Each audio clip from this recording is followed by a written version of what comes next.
Ladies and gentlemen, welcome back to Florida's #1 hockey podcast, The Cats and Bolts. We got a good one for you, wild one. We got a special guest. Hey, nice work, Ben. We have a few specials, but we have a live studio audience. Can you make some noise back there, everybody?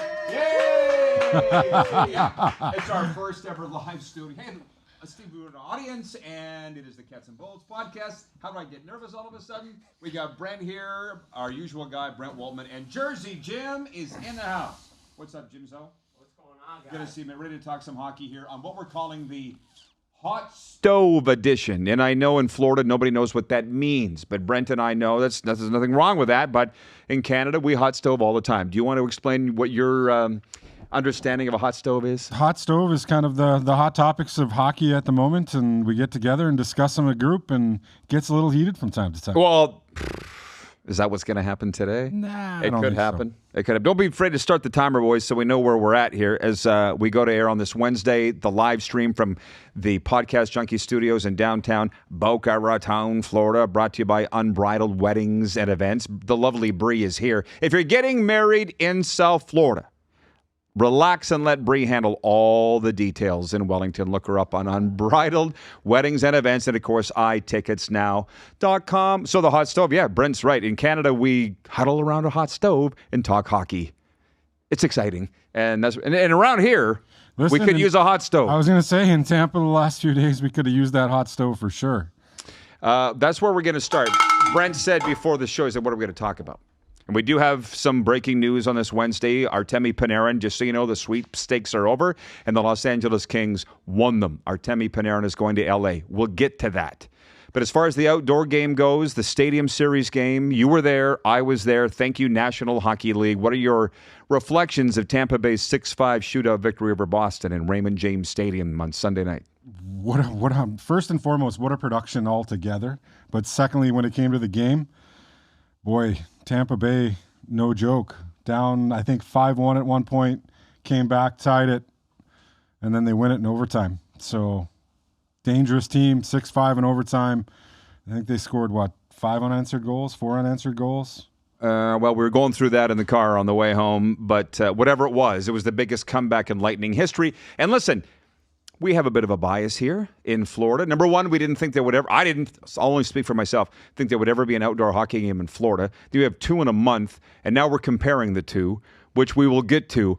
But outside the state of Florida, they're calling this the greatest outdoor game ever. I can't disagree. No disagreement for me whatsoever. They did a phenomenal job from top to bottom. Everybody, after the first period, thought it was going to be a little bit of a stinker of a game.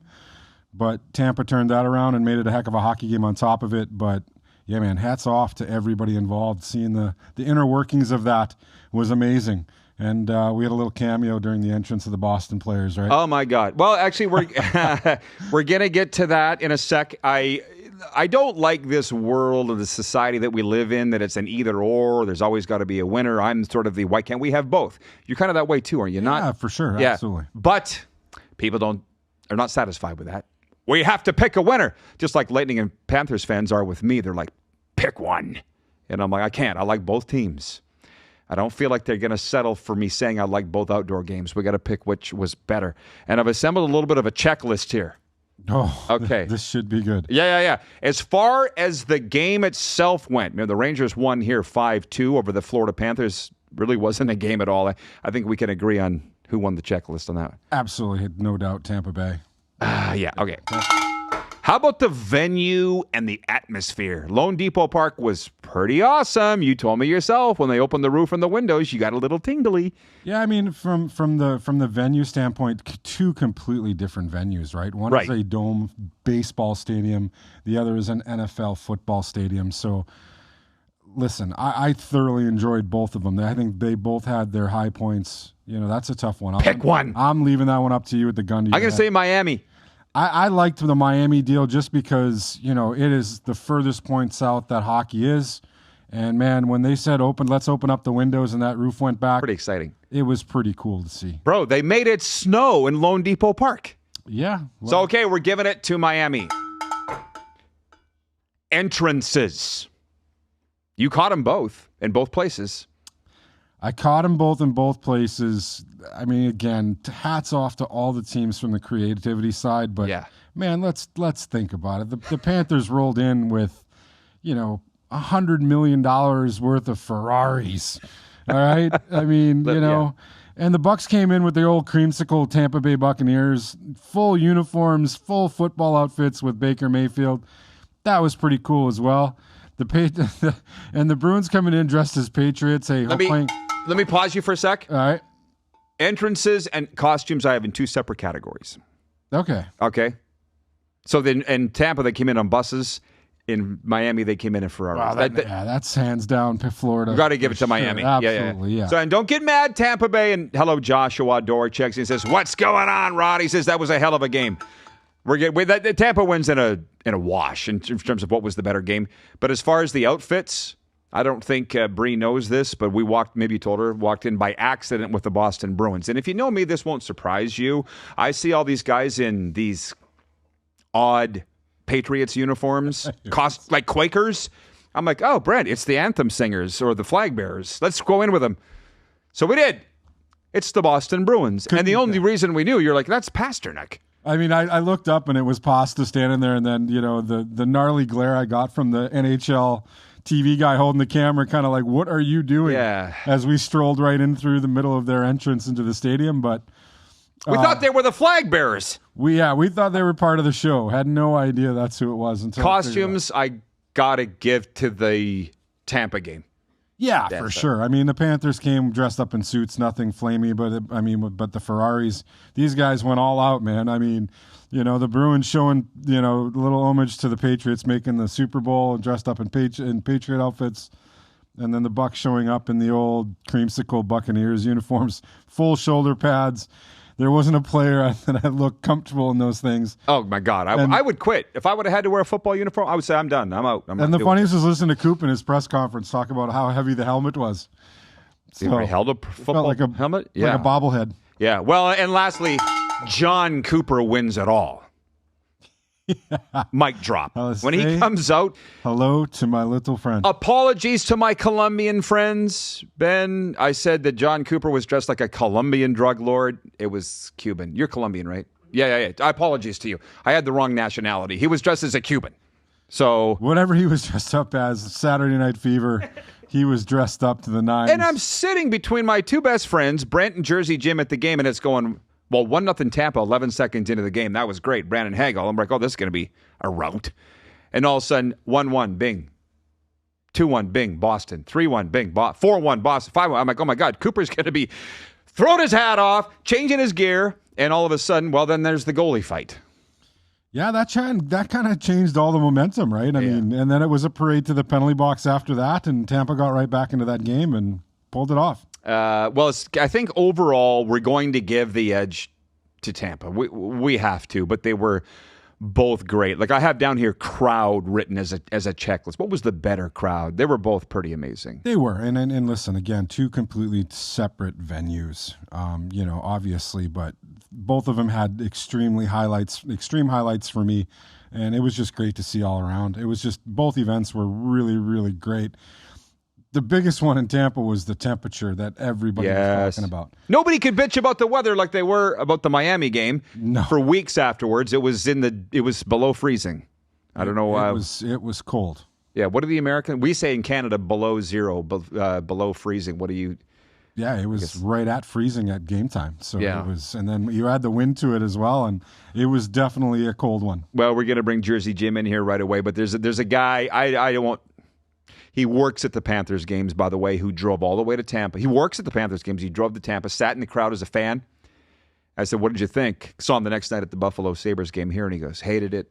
And I said, why? He goes, oh, the game was great. Nobody's fault. But he goes, that wind, it's like 1,000 little knives driving into your face all night, the cold. I said, welcome to how we grew up, brother. Yeah, welcome to a balmy day in Saskatchewan. Right, especially in January. But anyways, to all the people that came to the National Hockey League, for everybody that put it on, to be honest, ESPN's announcing, the 2.1 million viewers made it. Tampa's game was the most viewed ever.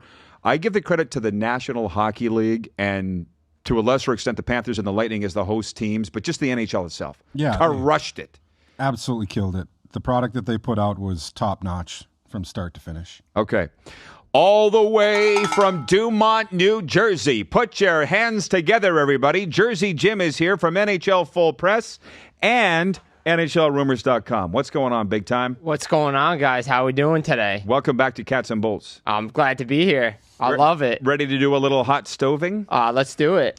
We do have a live stream audience as well. So for those watching, you have any questions or comments for the panel, please fire them our way. If you have any hockey names that we don't think that Ben can produce, we'll do that before we get off the air too. Before we get into the biggest news of the day, Artemi Panarin is a Los Angeles King now. You called that, I understand. So kudos on that. And the state of the Panthers and the Lightning, Jersey Jim. Just the outdoor game. You've been at both as well. So what do you think of our categories, the checklists, and whose was better? Tampa, hands down, was way better than Florida's. To me, look, I loved Miami. I loved the way the roof opened with the snow. But the entrances for Tampa, the game itself, the game had everything. I tweeted it out after the game. I said, if you weren't a hockey fan, you became a hockey fan with this game. Fights, that's what that was what the Four Nations was built on, right? Everybody loved the fighting. But you had the fight, the comeback, shootout, overtime.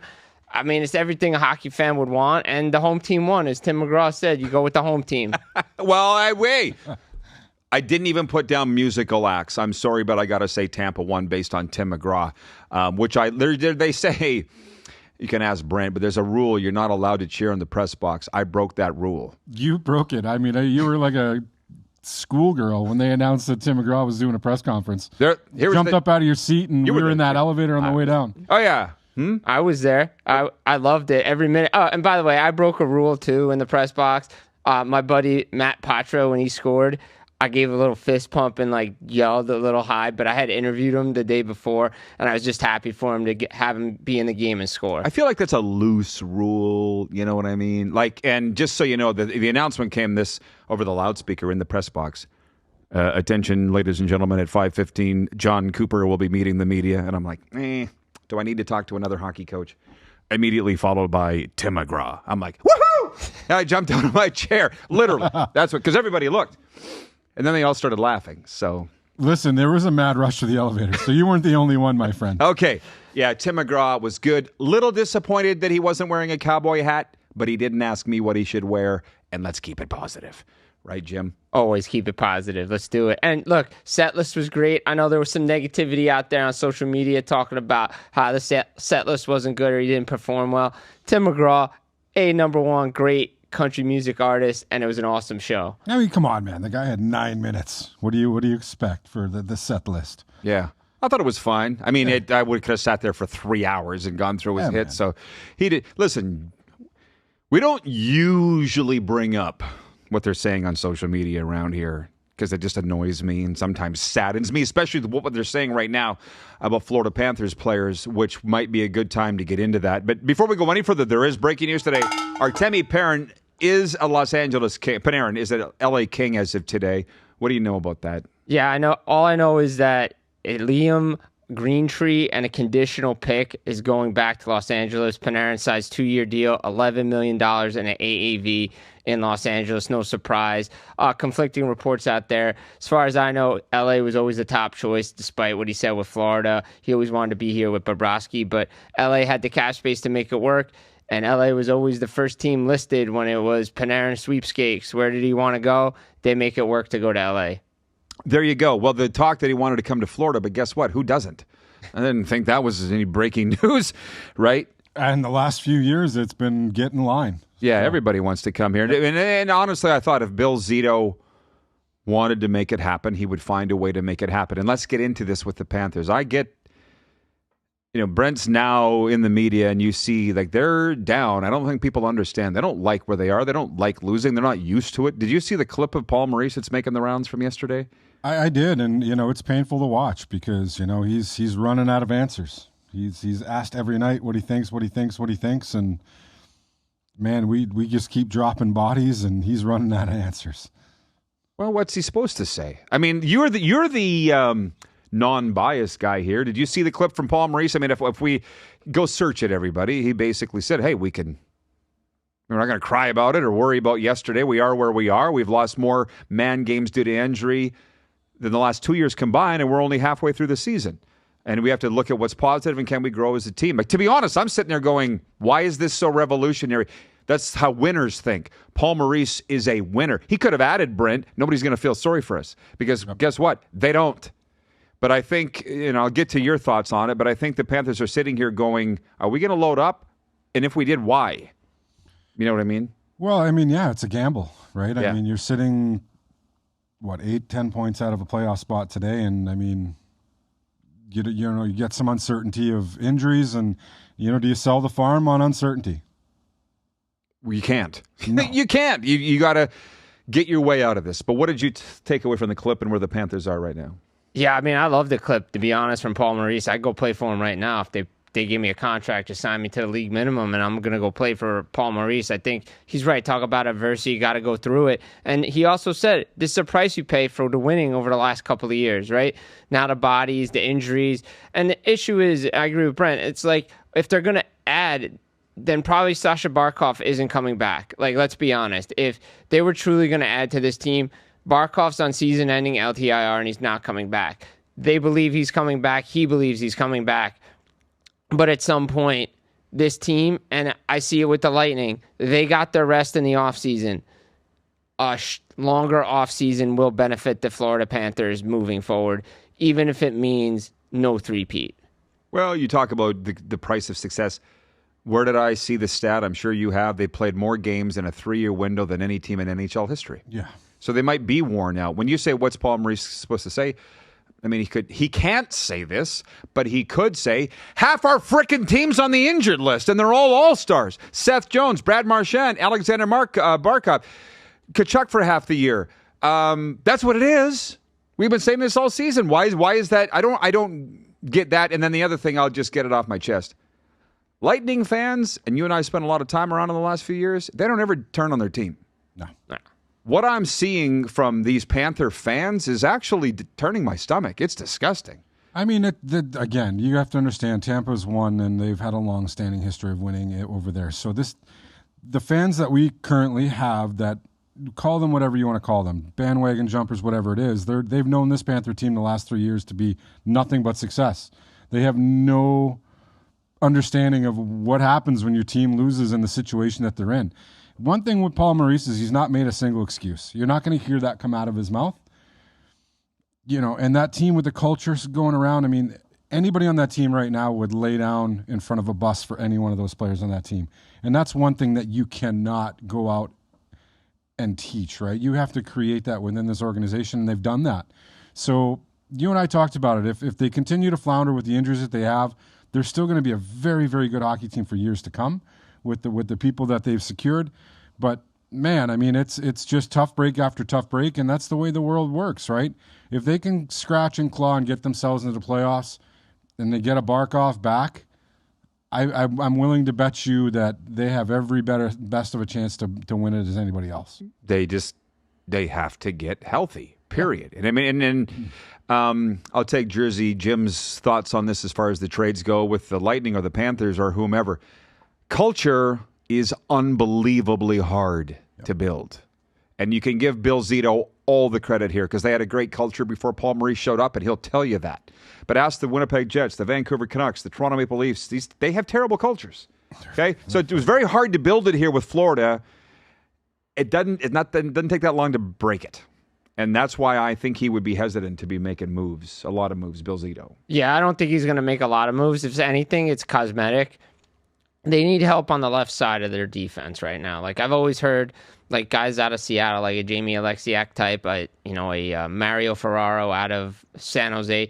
Those are the type of players they're looking to go after because they just need bodies. They need healthy NHL bodies in their lineup. And you get to solidify a third pair, a second pair, a player like that, especially a guy like Alexiak who's been deep in the Stanley Cup playoffs.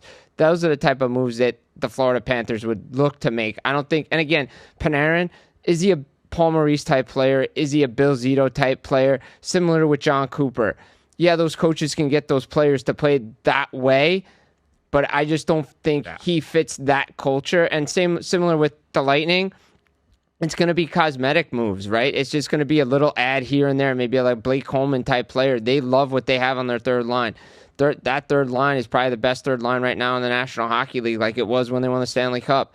So those are the type of moves I expect them to make. I'm kind of happy that we didn't even get Panarin. I mean, the guy was pretty much non-existent in the 2 rounds of the playoffs that I saw him playing. And you and I were talking about it. There was one of their fans that, had a milk carton with his picture on it, asking where he was, in the playoffs when we played in the conference championships. So you talk about that culture, and to me, that's the most important piece. And don't get me wrong, Panther fans, guys, everybody's accustomed to this team winning, and a lot of people have jumped on board, but let's face it, it's not going to be roses every season. You're going to go through your trials and tribulations, ups and downs. Well, and the thing with the culture, I'm just saying the Panthers culture is tremendous. Yep. And I don't criticize anything that Bill Zito does. I don't think anybody should.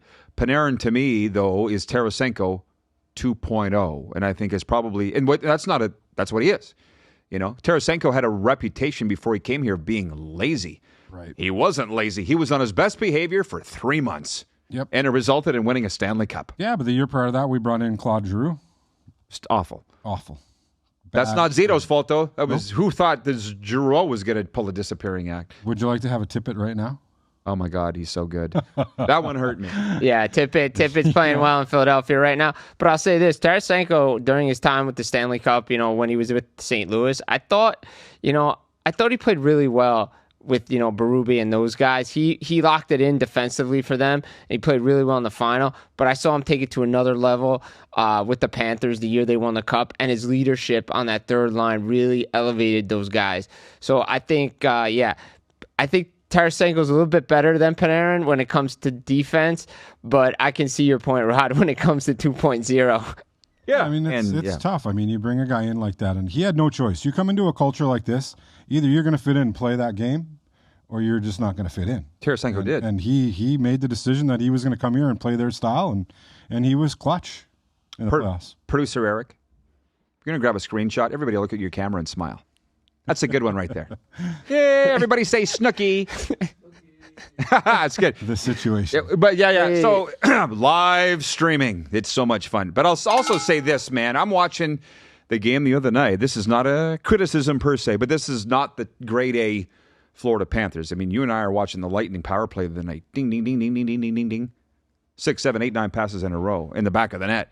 That's not happening here. The Panthers struggle to complete 2, 3 passes in succession. That's how you can tell where the skill is, or just the cohesion of a unit. Well, you're missing. Not what we're used to. You're just missing those keys, right? That's what we have. And that's we're trying to work with what you have. Obviously, it's not working. I mean, that power play is where it shows probably the most to me. You're missing. Your quarterback is a defenseman. You're missing a Barkov that runs that thing, and it's a completely different look. And you look at Tampa Bay, man, and you're like, number 1 power play last year throughout the regular season. I'm guessing they got to be number 1 right now by leaps and bounds. Looks like it.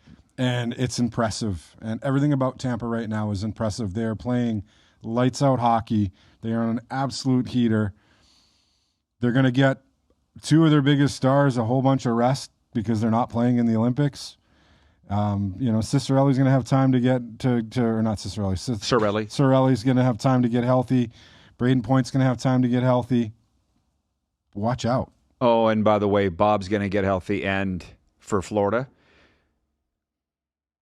if you have a problem with Sergei Bobrovsky, you need to get the hell out. He's the best goalie in the world. The stuff that I've seen on social media about my Bob, take that out. Get it away from me. I feel like you were going to say something over here. No, I think the goalie bashing throughout the league has been a problem. I see it in New Jersey with Markstrom, former Calgary Flames goaltender. But the system in front of them, your defense has to help out your goaltender a little bit. And the Florida Panthers defense is not helping out Sergei Bobrovsky. In these games I've been watching, I mean, outside of the games I've been there for, when he's played really well, I think also you have Daniil Tarasov there. I think you should be playing him a little bit more. If I'm the coach, he's had some really good games. But again, it's all about defensive structure in front of your team. If the Panthers aren't playing Panther hockey, their goaltending is going to have to stop 20, 30 shots a night. That's not the way they win hockey games. They keep teams limited to 20 shots a night, and that's how they win. Bob's got to stay in his crease a little bit. He is doing a little bit of a wandering act, though. Everybody's trying to do a little extra, right? I mean, and that shows, and when that happens. But you hit the nail on the head for me, is defensively, they just have not been that good. And you can't play in front of your goaltender. You can't expect your goalie to go out there and stop 30, 40 shots a night and win hockey games and depend on him. Is he good for winning you 1 or 2 games? Yeah, absolutely. But you can't sit back and depend on one player. You know, he was just absolutely incredible the last 3 years in the playoffs. And, you know, the guy's had a couple of rough outings, but where are you at now? Going down the stretch, you got to play him.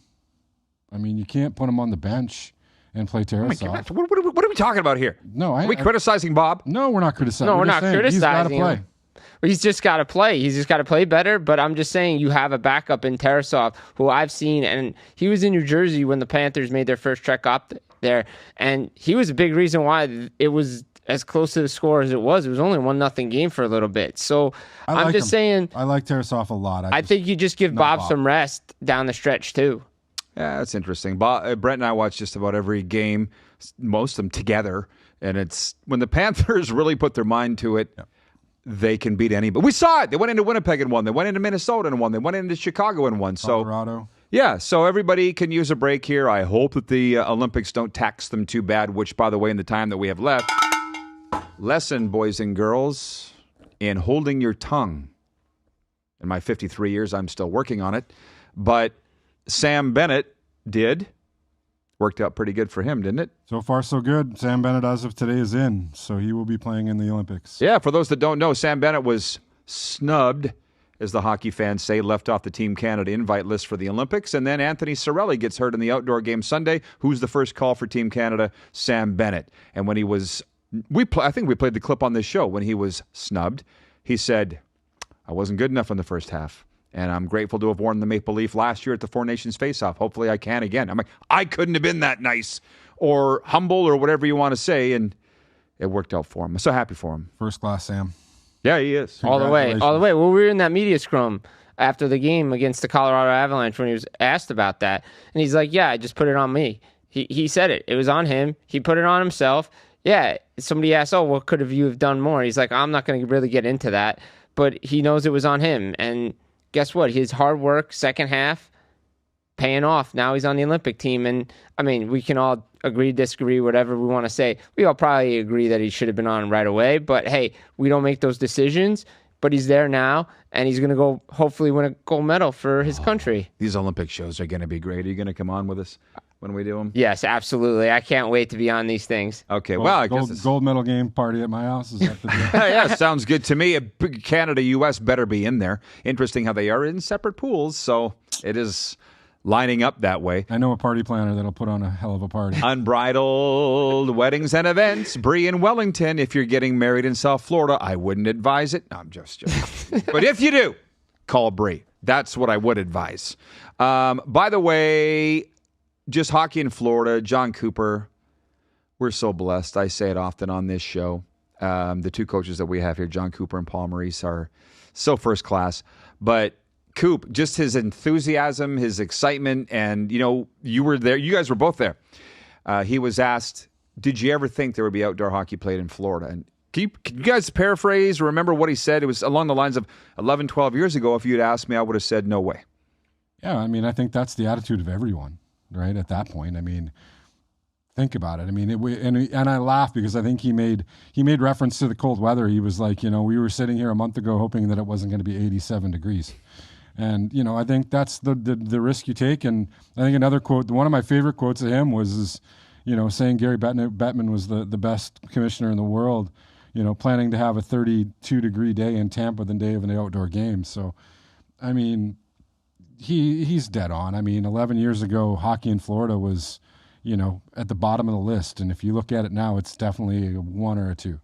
Well, I'm glad that I didn't experience that because it's been awesome ever since that I've been here. And Jersey Jim broke the story from NHL Full Press and NHLRumors.com. You said Florida's the state of hockey. You broke the story, Jim. I did. When they went to the Stanley Cup final, the second year in a row the Florida Panthers did, I had mentioned and I wrote that Florida is the new state of hockey. And Well, let's see. 6 trips to the Stanley Cup Final, 4 Stanley Cups. Yeah, the way they've grown the hockey culture down here, I never thought in a month span I'd be down here for 2 outdoor games. Never thought about it, but I've seen it over the years, like the roller hockey that's come up, everything that the game itself has grown so well down here.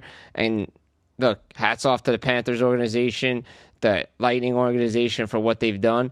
And they continue to do it inside the community. And that's why Florida is the new state of hockey. Before we leave, I want you both to remember something. 3 years ago, the Florida Panthers got into the playoffs in the last game of the regular season. You don't got to remind me. I remember that. I remember everybody was upset all year, for sure. Beat Boston, the best team ever in NHL in 7 games. Wow. So I'm looking. I got my fingers crossed. I got my toes crossed. Yeah, listen, trying to stay away from the media as much as I can. It's hard when you work in it, but it's like in Canada, again, you can go to the wide shot, Eric, if you want with everybody, but just to get everybody's reactions. The Leafs are written off by their media. The Jets are written off by their media. Clearly, Vancouver is by all media and fans, but I'm not writing these Panthers off at all until the last week, and the seedings last year went down to the very last day for everybody. Yeah, the Panthers flip-flop 1-3. I mean, I think about every other game.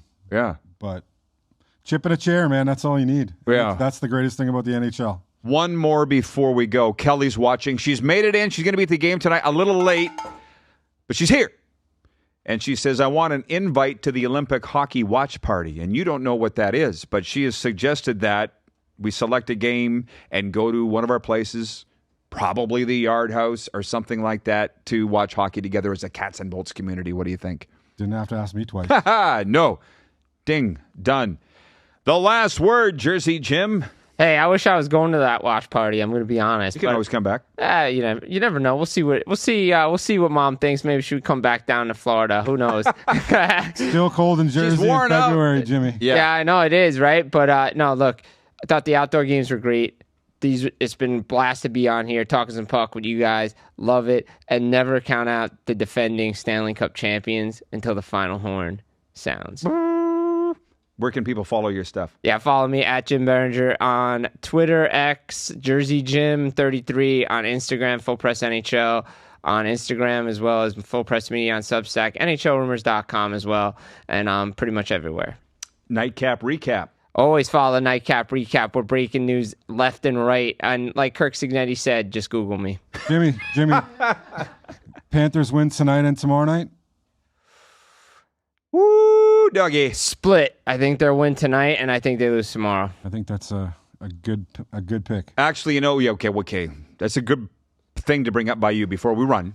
Thursday night, ESPN, Panthers at Lightning. Now the whole world wants to watch when the Panthers and Lightning play each other. And I have to say, somebody needs to be the adult in the room. These fan bases it's getting a little crazy. Have you noticed? I mean, the fact that the Lightning called up Sabrin, I mean, that tells it all. So let's go. I would hope tomorrow night they're all very smart given what's going on next week. That's all I'm going to say. Big game. Big 2 games for the Panthers. Hopefully they can put it together. I'm just saying fan bases keep it civil, but breaking news. These teams freaking hate each other. I'm at a point now where I would like to pull Paul Maurice aside and go, hey, psst, what do you really think of Coop? I know what you thought of him last year and the year, but what do you think of him now? They've played him 3 times, and they've brought this guy up from the AHL all 3 times. So that should tell you right then and there. The guy's a meathead. He's old school. He's Ogie Oglethorpe. He is okay. That exactly puts it to a T. Oglethorpe? Oglethorpe. Oh my God! He's from Moose Jaw, Saskatchewan. That's Billy Charlebois. But the last time these teams met, it was a 3.5-hour game. And Kelly Francis said there would be fights. You and I both said no fights. Oh yeah, and it was the best clip. I just love these coaches so much. One of the reporters said to Paul Maurice, how do you feel about these marathon games against Tampa Bay? And he was like, I'm used to it with these guys. It's true. I mean, we dealt with that with the New Jersey Devils and New York Rangers and Philadelphia Flyers for how many years down there, Ma? Like, so, I mean, I know what these fan bases are going through down here. And look, like I said before, I hope the players are smart enough not to do anything stupid, given the Olympics are next week and guys are going over there to represent their countries. But like you said, Brent, Sabrin's up for a reason. So, Florida's going to call somebody up to answer the bell. There's going to be a fight somewhere in this game. But again, hopefully everybody's smart and stays safe in this one because we know what's coming up. I think Rambo said it the best, right? He said Tampa had to get tougher, and they certainly did. Well, heat of the moment, Jimmy.